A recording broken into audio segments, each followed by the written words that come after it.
The boardroom's glass walls caught the morning sun and spilled it across the polished oak table, turning the harbor skyline into a watercolor behind me. I'd rehearsed this presentation for days, slides precise, numbers airtight. Quarterly downtime reduction 98%, I said, clicking to the next chart. The integrated logistics system has saved Vantage over $1.2 million this quarter alone. The words felt solid, like the concrete pilings under the ships I'd grown up around. A few heads nodded. The CFO scribbled something in his leather notebook. Cassandra Wren sat 3 seats down, angled slightly away from me, her lipstick the same sharp red as the folder in front of her. It's not rocket science. Ariel, she cut in, voice slicing through my sentence. Honestly, anyone can do what you do. A ripple of discomfort moved through the room. Someone cleared their throat. I kept my eyes on the screen, but my pulse spiked. Let's continue, I said evenly, clicking to the next slide. Out of the corner of my eye, I caught the glow of Cassandra's laptop. She hadn't closed her email. In the subject line, System Transition Roadmap, my gaze flicked lower. First bullet point, in crisp black font, Phase 1, Terminate Ariel Voss. The rest blurred, a fog of corporate euphemisms. I forced my voice steady, finishing the section on projected cost savings while heat climbed up my neck. I'd been blindsided before in my career, but this was different. This wasn't an offhand insult. This was a plan, one already in motion.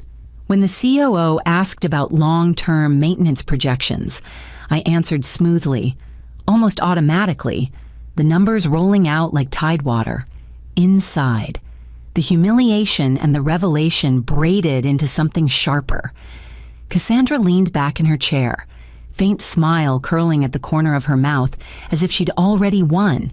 I closed the presentation with a polite nod, accepted the brief patter of applause from the more diplomatic executives, and gathered my notes.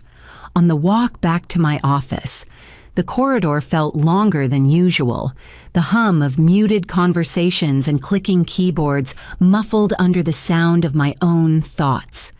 If Cassandra thought she could erase me cleanly, she was underestimating the architecture she was trying to inherit, and me. By the time I reached my desk, I knew exactly what I had to do next. The weeks leading up to that boardroom ambush had been a slow erosion.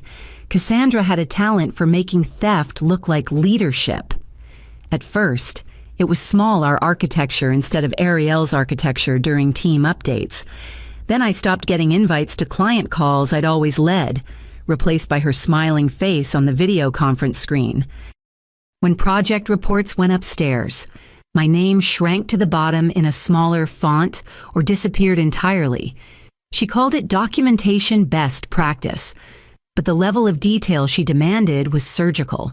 Every sequence, every dependency, every redundant safeguard spelled out. It was the kind of thing no manager had ever asked for unless they were trying to make someone replaceable. My father's voice had been in my head the whole year. He'd worked shipyards his entire life, building engines that kept vessels alive in storms. Build your systems like a ship, he used to say. Seaworthy only if the captain knows the waters. I'd taken it to heart. My systems weren't just lines of code, they were navigation charts, designed so that only someone who understood the currents could keep them on course. The operational sequences were precise, multi-layered validations, cross-system checks, maintenance routines with timing that mattered. Skip a step, and the system wouldn't fail immediately, it would degrade. Slowly at first, then all at once. It wasn't sabotage. It was self-defense against careless hands. That night, after everyone left, I moved quietly through my office, family photo into my tote, the ceramic mug from my niece wrapped in a sweater. Backup drive slid into the inner pocket of my laptop bag, my personal property, my personal notes, The humming servers down the hall kept running, indifferent to the politics that surrounded them. I wiped down my desk until it looked like a generic workstation. No post-its, no coffee rings, no trace of me. It was as if I'd never been there at all. Locking the door behind me, I felt lighter. Not free yet, but ready. Cassandra thought she was cutting away something dead weight. She didn't see she was pulling the only lifeline she had. Tomorrow, she'd start to feel the slack in the rope. The harbor was hidden behind a curtain of fog when I stepped into Cassandra's office the next morning. The blinds were drawn halfway, casting her desk in stripes of pale light and shadow. In the center sat a folder stamped in block letters, termination of employment. She didn't bother with preamble. Ariel, your work has become inconsistent, she began, flipping the folder open with deliberate slowness.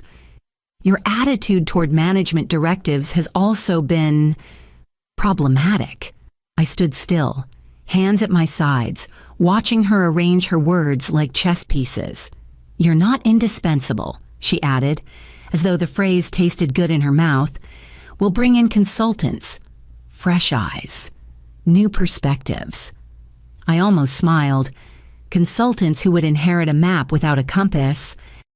I see, I said, pulling a folded sheet from my bag and placing it on the desk between us. Her brow creased as she read the header, Letter of Resignation. This is unexpected, she said flatly. Just clarity, I replied. Her hand hovered over the paper for a moment before she signed it with a single, impatient stroke. It will handle the transition. We'll be fine. I nodded once, then left without offering my hand. Walking back to my office, I could feel her gaze at my back, but she didn't follow. I slid into my chair for the last time, opened the admin console, and began deleting my personal profile's super user access. API keys tied to my credentials, encrypted sequences only I knew how to navigate, not sabotage, just closing doors that no longer belonged to me. When I shut the laptop, the desk was already empty, the drawers bare. I carried my bag down the hallway without looking back. Somewhere behind me, Cassandra was congratulating herself for cutting loose someone she thought was dead weight. She hadn't yet heard the sound a client makes when the safety net is gone. The Charles River moved in slow, steady ripples beneath the pale morning sun. From my table by the window, I watched a rowing crew cut through the water in perfect sync, their oars rising and falling like clockwork. The hiss of the espresso machine blended with the low hum of conversation, a soundtrack I hadn't heard during working hours in years. My phone buzzed against the saucer. Mike Alvarez. Portals lagging bad. Reports look wrong. I took a sip of coffee before replying. The cause was obvious. Every Monday morning, I'd run a maintenance sequence database indexing, log purges, cache refreshes. Without it, the system would drag like a boat with a fouled propeller. Have you told Cassandra? I typed. His response came fast. Yeah. Says the new consultants are on it. Honestly, they look lost. I leaned back in my chair, the steam from my cup curling toward my face. What are they asking for core documentation? I smiled faintly. They had the manuals I'd written for the user-facing parts, how to generate reports, process orders, adjust inventory counts. But the real heart of the system, the connective tissue of logic and dependencies, wasn't something you could capture in a bullet point guide. It lived in my head, and in code comments that only made sense if you understood the architecture as a whole. The system wasn't just programs, it was a layered structure. Foundation, frame, walls, roof. Take away the wrong support beam, and you wouldn't notice the problem immediately, not until the entire structure shifted under its own weight. I typed back, "Give it time." He didn't reply, and I didn't expect him to. I stirred the last of the foam into my coffee, watching it swirl and vanish. The first fracture had appeared, hairline and quiet. It wouldn't stay that way for long. By mid-afternoon, the cafe had emptied out to a few students with laptops and a pair of retirees sharing a pot of tea. I was halfway through drafting a proposal for a potential consulting gig when my phone lit up with an unfamiliar number. I almost let it go to voicemail, but something in the 6-Wetsventine area code made me swipe. Ariel Voss. Ariel, this is Linda Cormack, COO of Red Harbor Freight. A brisk, clipped voice announced, "Do you have a moment?" I straightened in my chair. Red Harbor wasn't just any client, they were one of Vantage's biggest accounts. A contract Cassandra had paraded through quarterly meetings like a trophy. "We can't get shipment confirmations through the portal," Linda continued. "Our trucks are waiting on docks. Containers are stuck in processing. My team says you built the system. Can you check what's wrong?" I let a beat pass. "I'm no longer with Vantage," I said evenly. "You'll need to coordinate with Cassandra Wren or her technical team." There was a pause, followed by a dry laugh. "Your boss is about to sink this contract," she muttered, not quite under her breath. In the background, I caught fragments of raised voices, someone barking about missed deadlines, another about breach penalties. A phone slammed down hard enough that the thud carried through the line. "I'm sorry, Linda," I said, and meant it. "It's not my place to step in without being engaged directly. I'll take that up with her," Linda replied, her tone sharpening. "But for what it's worth, I've been in this business long enough to know when the wrong person is steering the ship." We ended the call with polite goodbyes, but the sound of that war zone in the background lingered long after I set my phone down. I closed my laptop and leaned back, letting the muted winter light spill across my table. Somewhere in Vantage's glass tower, Cassandra was still convinced she could weather this without me. I wondered how much more Red Harbor and the other top clients would tolerate before the cracks became impossible to patch. The call came just after 5, my phone vibrating across the table with her name on the screen.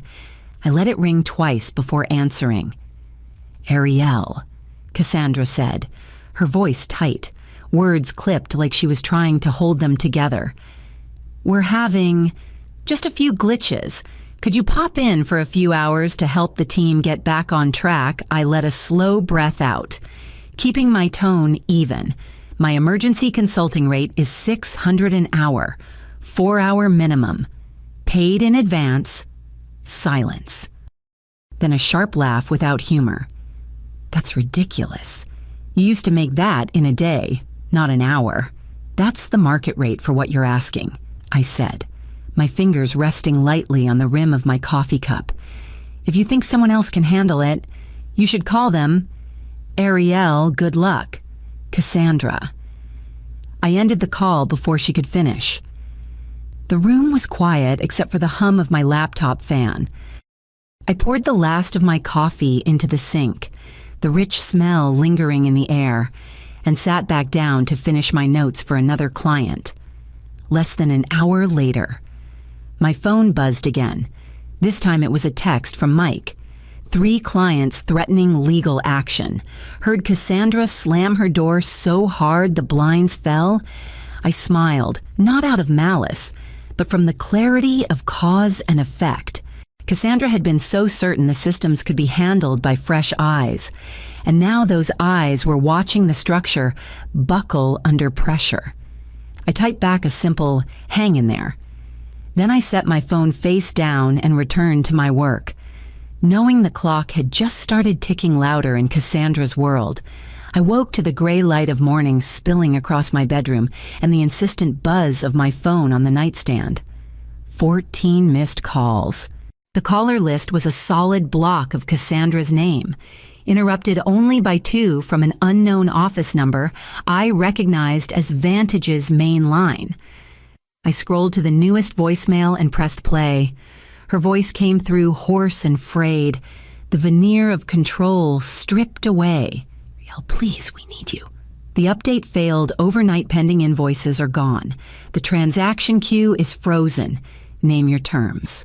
I lay back against the pillows. letting the silence after her words fill the room. The system's update process wasn't complicated if you knew the layers, but skip the built-in sequence and you could lose hours of transactional integrity in a heartbeat.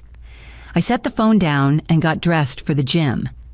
By mid-morning, I was pushing through the last set on the rowing machine, the sweat running down my spine, a steady reminder that I was operating on my schedule, not hers. A few more messages buzzed in shorter, more urgent. None of them I answered. From the gym, I headed to the north end. Lunch was grilled calamari, a glass of chilled white wine, and the lazy rhythm of conversation from the neighboring tables. I lingered over espresso, letting the rich bitterness settle on my tongue while the harbor breeze slipped in through the open door. Only when the check was paid and the last sip of water gone did I pull out my phone and type a reply, 2 p.m. Your office. I didn't wait for her acknowledgement. I knew she'd see it instantly. I knew she'd be there. Walking back to my car, I could almost picture her pacing behind that glass wall, consultants in tow, error logs piling higher by the minute. Whatever happened next, it wouldn't be a rescue mission. It would be a negotiation, and this time, I'd be holding every card. At 2 p.m. sharp, I stepped into Vantage's operations center. The wall-sized dashboards glowed an angry red, each panel stacked with error messages and stalled process alerts. The air smelled faintly of burnt coffee and panic. Consultants hunched over their laptops, shoulders tight, fingers flying without rhythm. Paper was scattered across the long table printouts of code, scribbled flowcharts, and half-finished diagrams. Cassandra hovered near the door, her expression caught somewhere between relief and exhaustion. She gestured me inside but didn't try to speak. The lead consultant turned, and I felt a flicker of recognition. Owen Driscoll. 2 years ago, he'd applied to join my team. His resume was bloated with jargon, but his code review had been a mess, sloppy, insecure, untested. I'd passed without hesitation. Now, apparently, he'd been entrusted with optimizing my architecture. What exactly have you changed? I asked, sliding into a chair. Owen leaned forward, pulling a binder toward me. We streamlined a lot of unnecessary complexity, he said, like a student eager for praise. Removed redundant validation layers, got rid of excess error handling routines, and disabled caching to prevent outdated data from surfacing. It should have improved performance. I scanned the code printouts, each page a record of surgery without anesthesia. They'd stripped away the safeguards that kept the system stable under strain, dismantled the routines that caught and corrected bad data before it could spread, and turned off the caching structure that ensured speed when dozens of users hit the database at once. I set the binder down. You took the immune system out of the patient, I said, my voice calm but flat. And now you're wondering why it can't fight off the infection. Owen shifted in his seat, but no one else spoke. Cassandra stood a few feet away, hands clasped tightly in front of her, waiting for me to tell her how bad it really was. I pushed the binder back toward them. This isn't a patch job. It's a rebuild. And the price tag just went up. Cassandra led me into one of the glass-walled conference rooms, the kind with a table big enough to seat a jury. She closed the door behind us and sat across from me, shoulders tight, eyes guarded. I set my notebook on the table and spoke before she could start. $200 an hour for emergency fixes, $150 for regular support, 4-hour minimum for emergency calls, payment in advance. Her brows shot up. That's more than double your salary, I said evenly, was for an employee you could direct as you pleased. This is for a specialist who chooses when, how, and if she works for you. She exhaled slowly, trying to smooth the sharp edges from her voice. We could commit to a longer-term contract if you're willing to come down on the rate. Something stable for both sides. I didn't answer. I let the silence stretch, filling the space between us until it became uncomfortable. Negotiation 101, whoever speaks first loses ground. Her gaze flicked to the pile of error logs she'd brought into the room, then to the frosted glass door as if hoping someone would interrupt. No one did. Finally, she said, "Fine. 200 for emergencies, 150 for regular, 4-hour minimum, but we'll need to own the code you write for us." "No," I said simply, "I retain all IP rights to any new code. You'll get usage licenses if I walk. That code walks with me." Her jaw tightened. For a moment, I thought she might push back, but the weight of her current situation seemed to settle on her shoulders. She reached for the pen.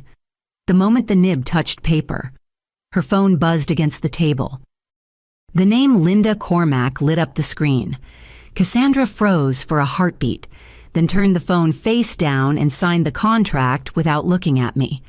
I slid the papers back into my notebook, noting the tension in her jaw and the slight tremor in her hand. She didn't know it, but that call had told me exactly how much time she had left before the damage became irreversible. The rebuild took 3 long days. I worked from the same corner of the operations center each morning, headphones in, coffee at my side, shutting out everything but the code, one by one. I restored the validation layers, rebuilt the error handling routines, reactivated the caching systems. Every safeguard went back in place, not as it had been, but stronger, refined from lessons learned. While I was in there, I added something new, discrete monitoring tools, buried deep in the architecture. They would alert me directly if the system started to drift, if someone skipped maintenance or tried to simplify what they didn't understand. Not a trap, just an early warning system, the kind a captain installs after seeing the hull breached once. By the end of the 3rd day, the dashboards were green across the board, reports were generating in seconds, shipment confirmations flowed without delay, and the warehouse staff had stopped looking like they were bracing for disaster. The first calls from clients came in that afternoon, not to complain, but to compliment. Red Harbor's COO sent a brief email, smooth sailing again. "Whatever you did, thank you." Cassandra appeared at my table later, a paper cup in hand like it might soften her expression. "Ariel, I wanted to thank you," she said, voice halting. "The system's running better than before. I think we could." She hesitated. "Offer you a senior architect position, with a significant raise." I closed my laptop and stood. "I appreciate it, but I choose who I work with now." She nodded, though her eyes flickered with something unspoken. We signed off on the last of the contract paperwork that evening, when I walked out of Vantage's glass doors into the cooling night air. I felt the shift in my footing, not just away from this building, but towards something entirely mine, in business. Some mistakes cost money. Others, like underestimating the person who built the ship you're sailing, can sink you entirely. They'd called my work worthless. Now they called it indispensable, and they paid exactly what it was worth to get it back.